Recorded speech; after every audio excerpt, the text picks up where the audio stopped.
Hey guys, so last time we talked about being kind to ourselves, right?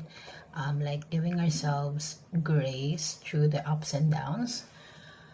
Pero minsan, kindness also means pushing through.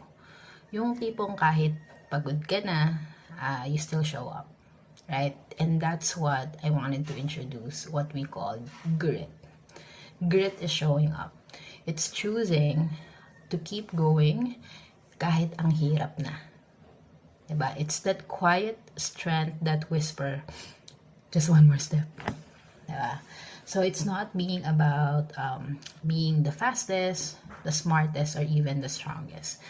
It's about being the one who refuses to give up. So today, it's just a gentle reminder of being kind and having grit can go hand in hand.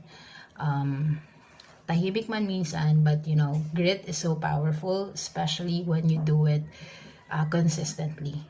So again, keep going. You are stronger than you think. That's it. Thank you.